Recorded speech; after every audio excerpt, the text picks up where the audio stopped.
Hello and welcome back everyone. तो क्या हुआ अगर आप एक गेम डेवलपमेंट कर रहे हो and you wrote 1000 lines of code and आपने दोबारा से लाइन नंबर 1 में जाना है। नॉर्मली एक कोडर या तो ट्रैक पैड का यूज़ करेगा या माउस का यूज़ करेगा ऊपर स्क्रॉल करने के लिए, जबकि एक प्रो कोडर इस VS कोड शॉर्टकट का यूज़ करेगा। So here are 10 VS code shortcuts that will enhance your coding experience.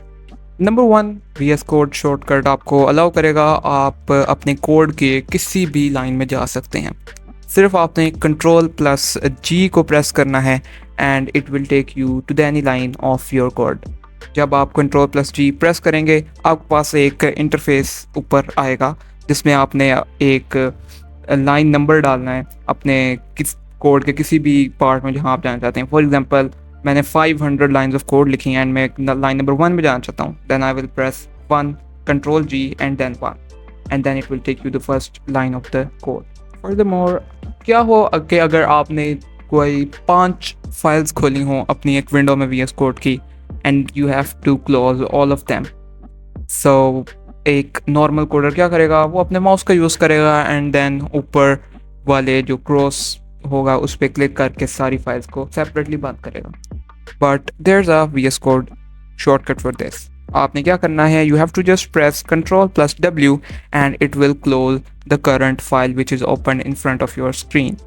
सो इस तरह करके आप सारी फाइल्स को वन बाय वन क्लोज कर सकते हैं which will save a lot of your time. ये जो VS कोड शॉर्टकट है ये मेरा पर्सनल फेवरेट है बिकॉज इसकी वजह से आप पूरे कोड में जहाँ भी एक स्पेसिफिक वर्ड की नेक्स्ट अकरेंस होती है उसको आप डिटेक्ट कर सकते हैं। Just you have to press Ctrl+Shift+L and then it will take you to the next occurrence of that specific word. तो क्या हो कि अगर आपने सेम गलती रिपीटेडली डिफरेंट लाइंस में अपने कोड में कर दी हो, सो एक जो नॉर्मल कोडर होगा वो बार बार डिफरेंट लाइंस में जाके अपनी गलती को करेक्ट करेगा, जबकि एक प्रो कोडर सिंपली इस शॉर्टकट का यूज़ करेगा। सिंपली आपने ऑल्ट प्रेस करना है एंड देन उस जगह पे क्लिक करते जाना है जहाँ जहाँ आपने वो मिस्टेक की है एंड देन आप बैक स्पेस करके अपनी गलती को करेक्ट कर सकते हैं। आपको ये तो पता ही होगा कि एक फाइल के अंदर जब आपने कोई एलिमेंट सर्च करना हो तो यू प्रेस Ctrl+F। बट क्या आपको ये पता था कि अगर आपने पूरे अपने फोल्डर के अंदर कोई चीज़ सर्च करनी हो तो उसके लिए क्या शॉर्टकट है? तो उसके लिए शॉर्टकट है Ctrl+Shift+F and then it will pop up window on the side panel and then यहाँ आप जो भी चीज़ को सर्च करना चाहते हैं पूरे फोल्डर में आप वो टाइप कर सकते हैं and it will show the occurrences of the specific word in the whole folder. तो क्या हो कि अगर आपने एक बहुत बड़ा कोड लिखा हो एंड आप कोड के डिफरेंट पार्ट्स को साइमल्टेनियसली एक्सेस करना चाहते हैं तो इसके लिए भी VS कोड में एक शॉर्टकट मौजूद है। Simply have to press Ctrl+/ and it will split your editing panel into 2 pens.